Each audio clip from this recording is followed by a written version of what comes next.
This week's story comes from Yorkshire. As with previous ones, the professionals appear as themselves, other parts are played by actors. The man we're calling Douglas Scott worked in the science department of a northern university. On his 50th birthday, he had very little to celebrate.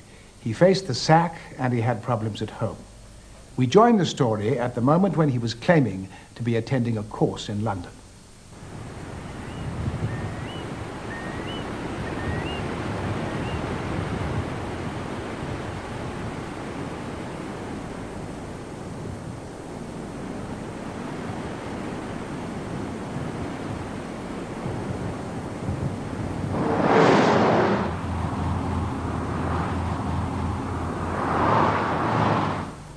Look, Anne, they've extended the course. I'll be in London for another couple of days.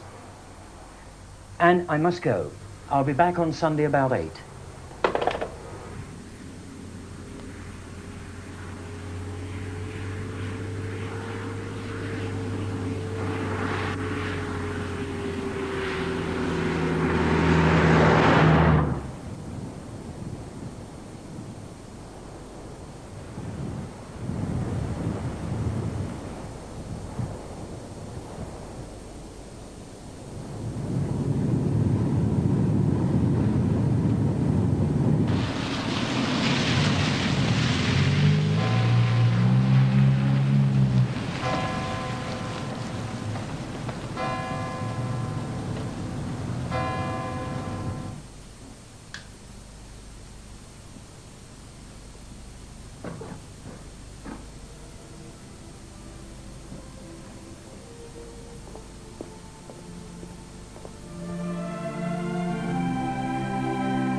Like it, Dad?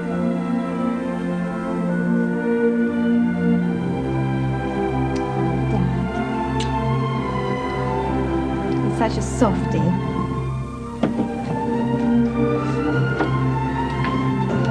Isn't that a little loud?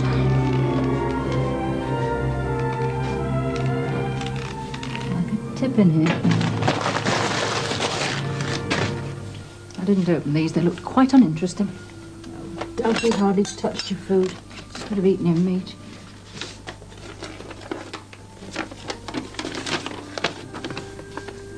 Genuine cause for concern. I feel bound to tell you that your attitude is incompatible with your position in my department.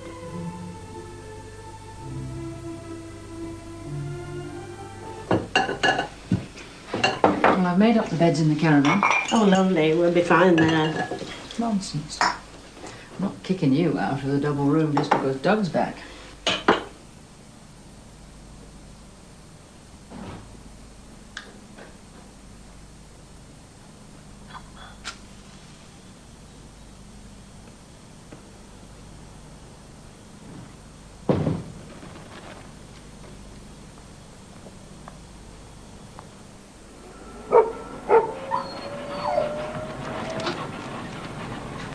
Sophie! Come on, girl.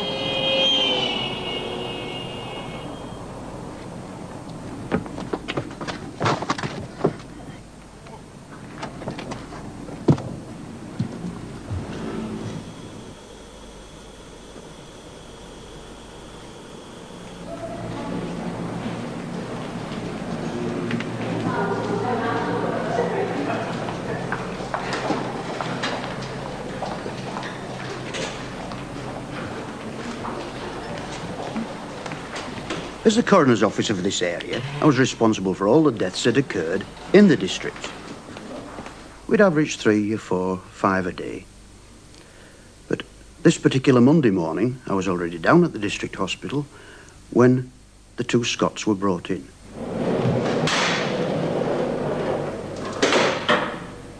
Mrs. Scott was brought into the mortuary where she'd been certified dead on arrival.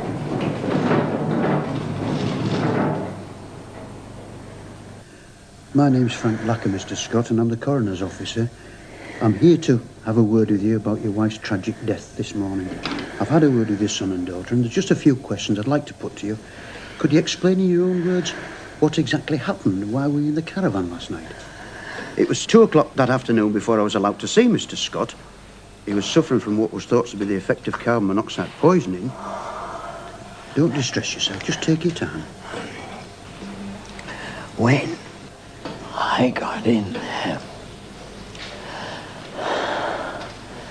I turned on the gas fire and the gas lamp.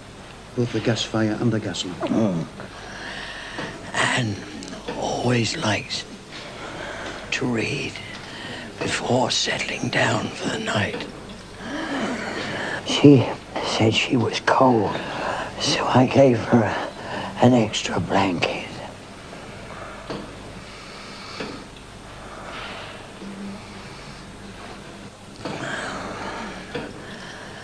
I was tired after my drive and everything, so I took the bunk by the door so as the light wouldn't disturb me, and wanted to read for a little while longer, so I left the lamp on.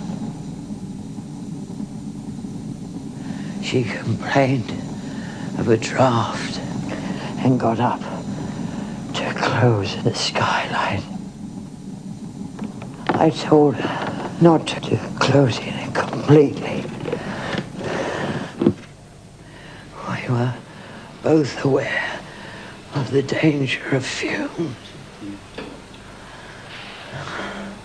When he first told me his story, there were 1 or 2 little things I wasn't happy about.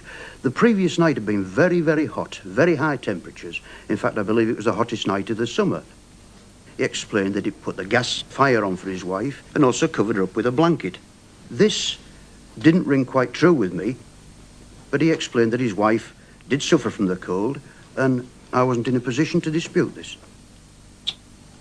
The whole story initially seemed like an accident. About 6 weeks previously, there'd been a similar incident in a caravan just outside our area, where a tilly lamp had been burning and the caravan was badly ventilated, and a death occurred through this. So armed with this information of a previous death, I was quite happy at that stage that the Scott's death was an accidental one.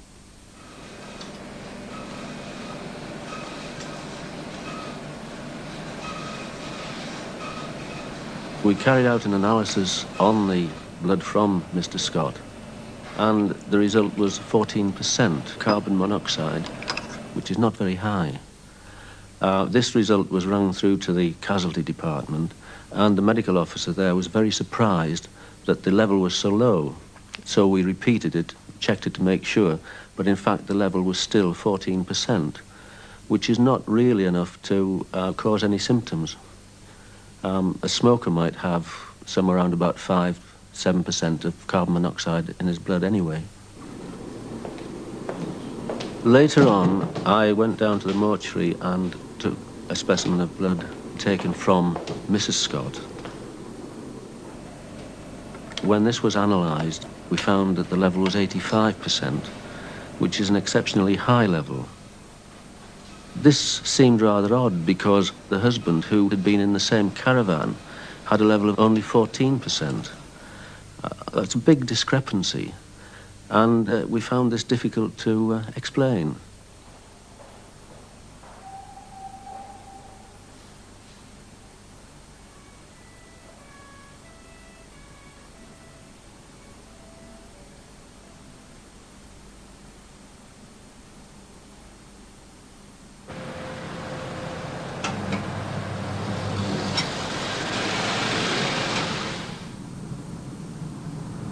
It sounded like a simple accident in a caravan. The cause of death was thought to be carbon monoxide poisoning, and it was thought that there was a faulty gas lamp.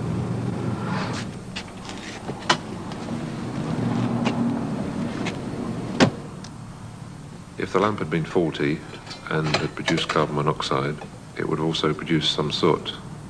There were no soot deposits, and the mantle was intact. It appeared to be in perfect working order. The caravan had a number of ventilators, and they were all blocked off with tape, apart from the one in the base of the door. I understand that Mrs. Scott had an aversion to insects. I wondered if it was significant that Mr. Scott's bed was close to the only effective ventilator in the caravan.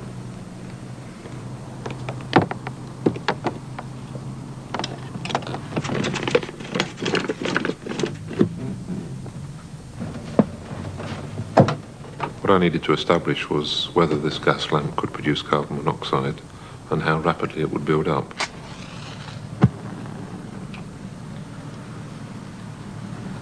I measured the atmosphere inside the caravan at intervals.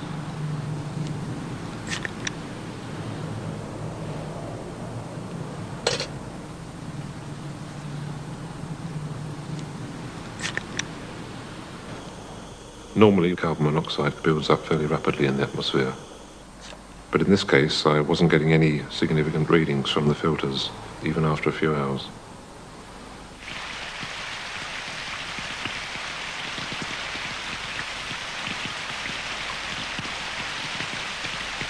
After 9 hours, the concentration of carbon monoxide had reached 10 parts per million. This is a harmless amount, not much greater than the normal background level in the atmosphere. I began to think that my equipment was faulty and decided to do a simple test. Car exhaust contains massive amounts of carbon monoxide.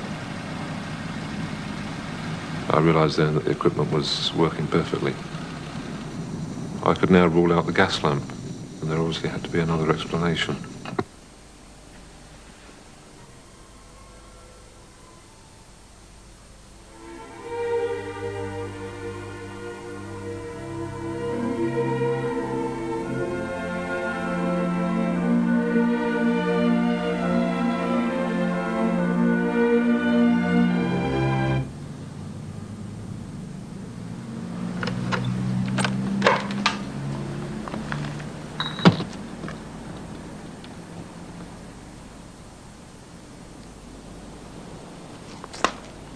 According to Scott, the only other gas appliance used that night was the gas fire. Again, there was no significant production of carbon monoxide, or at least nothing like the amount needed to kill anyone.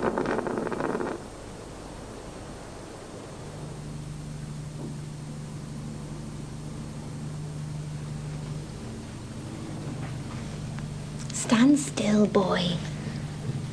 Dad says he's going to try and sell the caravan. Yes, well, we won't be using it anymore, will we? I'm getting rid of it. George here reckons I'll get a good price for it. Well, I was amazed by this, that he was proposing to sell the caravan. I hadn't finished with it by any means. So I decided to arrange with the police to have the caravan brought to the laboratory.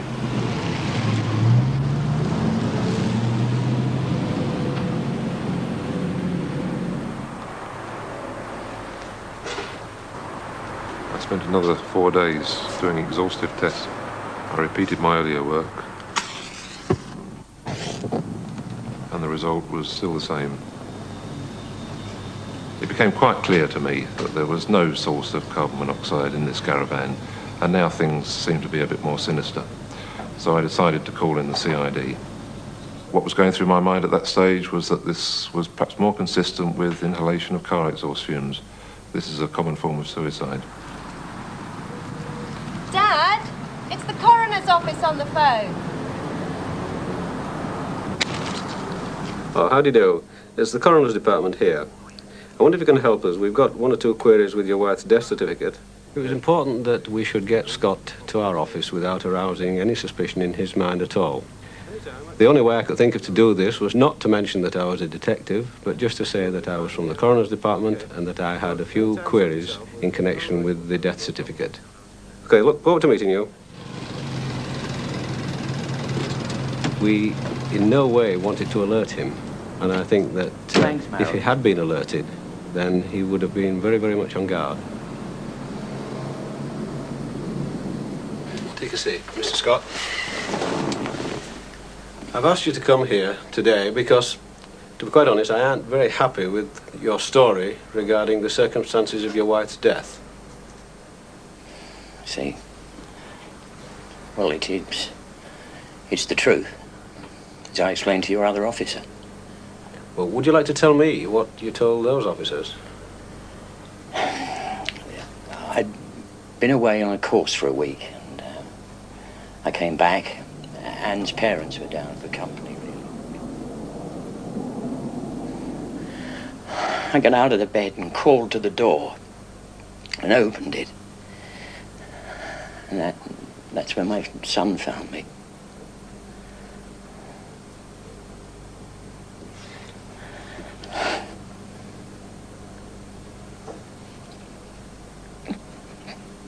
Well, Mr. Scott, I don't quite think that that's the truth. This is more in keeping with your profession than mine. But you appreciate that your caravan was taken away for forensic examination, wasn't it? Yes. And the scientists have reported back to me that there is no way that that caravan equipment was faulty. Now, you're a scientist. You understand these things far better than me. I can't explain it. Someone must have made a mistake. That's all I can think of. I told you what happened. These people don't make mistakes, do they?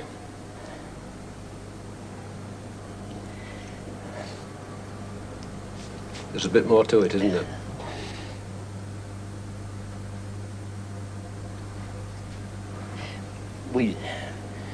We hadn't been getting along so well for a long time, Anne and I.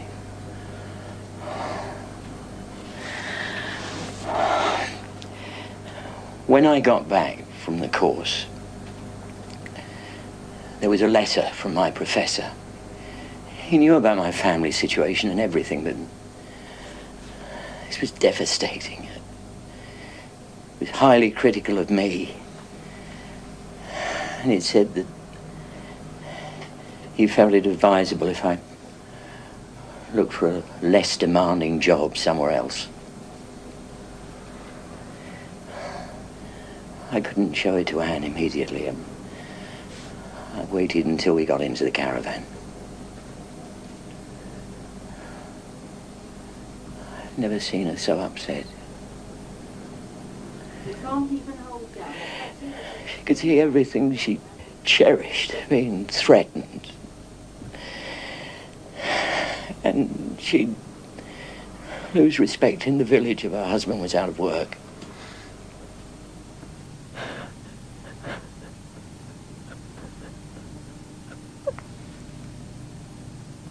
Then sometime later, I don't know how long it was light.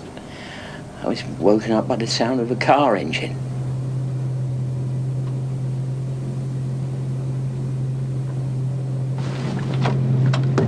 And I thought she was leaving me.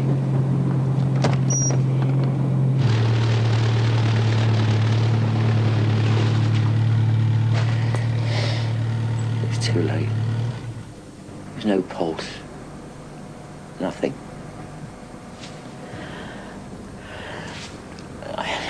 I carried her back to the caravan and put her back on the bunk bed. And I sat on the other one.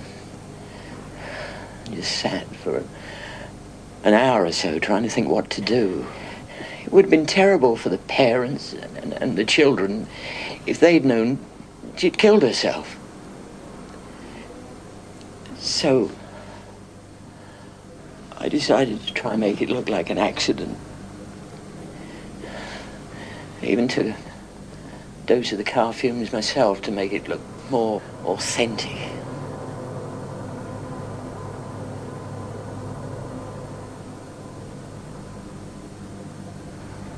And then I turned the gas lamp on.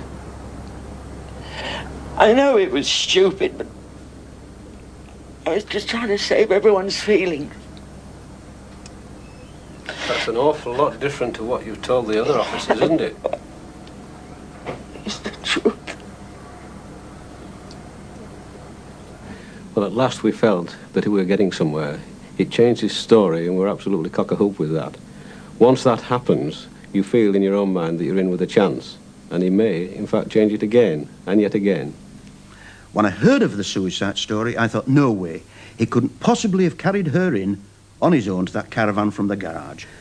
And I'd been out to the caravan and seen the narrowness of the gap in between the caravan and the wall, and I knew that no way could Scott have carried her body from the garage back into the caravan without assistance.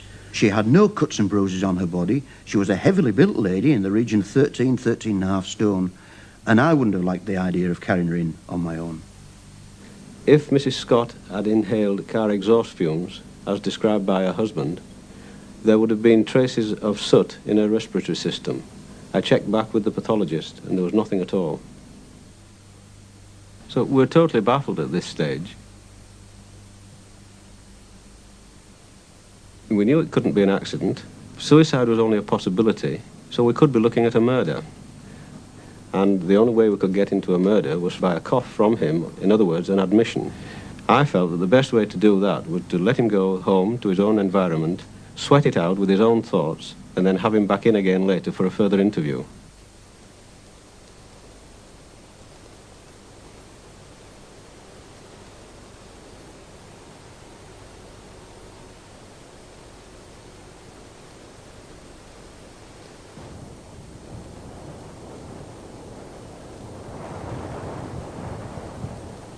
Mr. Scott, your solicitors told me that you want to come in and see me. You have something worrying you.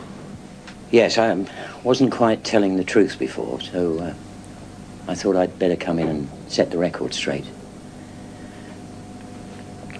I'd become increasingly depressed recently. My job, my marriage. Life didn't seem to have very much to offer. And about 6 weeks ago, I even toyed with the idea of committing suicide. I knew that carbon monoxide was quick and painless. I had access, of course, to cylinders.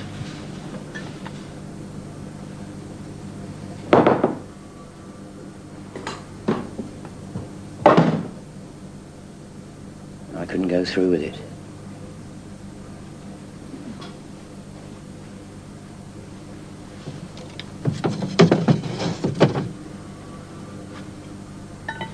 I took them home with me that night. When I showed Anne the letter, things really came to a head. Let go of me! Damn you! Damn you to hell, you pathetic little bastard! I'd never felt worse in my life. Anne had called me every name under the sun. She could be bloody cruel sometimes. I just wished I was dead.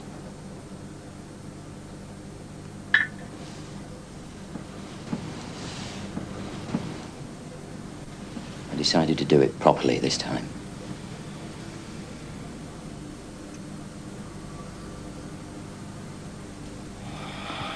How could she be so peaceful after everything she'd said to me? I decided then to take her with me.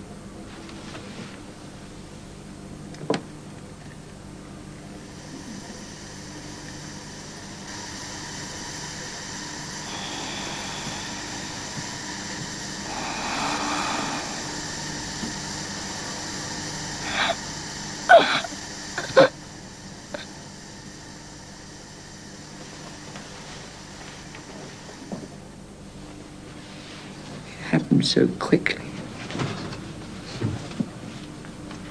I couldn't believe it.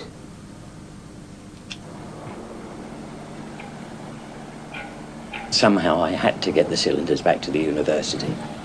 I didn't want to use the car because I was frightened of waking someone in the house.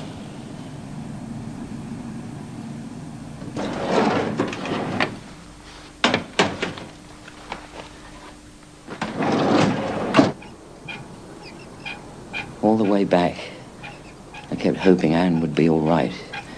This was just a nightmare. She wasn't. Are you saying that you administered carbon monoxide to your wife? Yes. And did you intend to kill her? Yes. And myself at the time. Mr. Scott, I must stop you there and caution you. that you're not obliged to say anything unless you wish to do so. Anything you do say will be taken down in writing and may be used in evidence. Do you understand what I'm saying?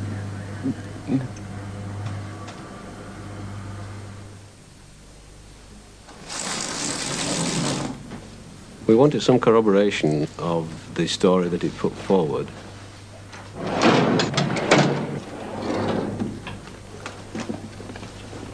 Here we are, boss.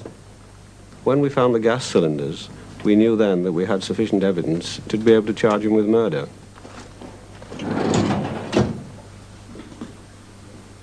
We found one or two tantalizing pieces of evidence. For instance, a forged memo from his professor giving him permission to go on a fictitious course the week prior to his wife's death.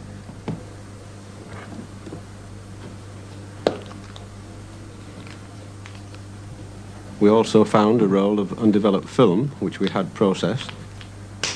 This consisted mainly of scenic views in the country, with the exception of one shot, which was a head and shoulders portrait of a young girl in her 20s. Again, this posed the question, who was she? What was her association with Scott? We never were able to find this out.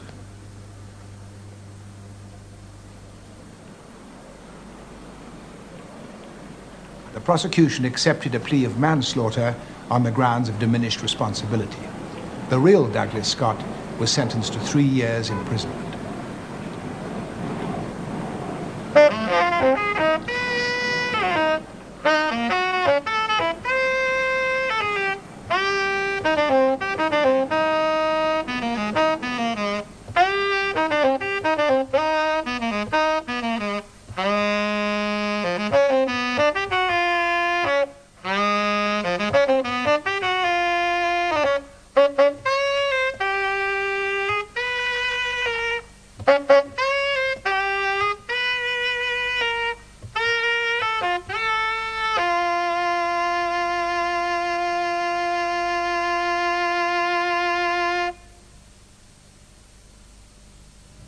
Next week, police and forensic scientists investigate the tragic case of an 11-year-old boy who was found dead on some waste ground near a colliery.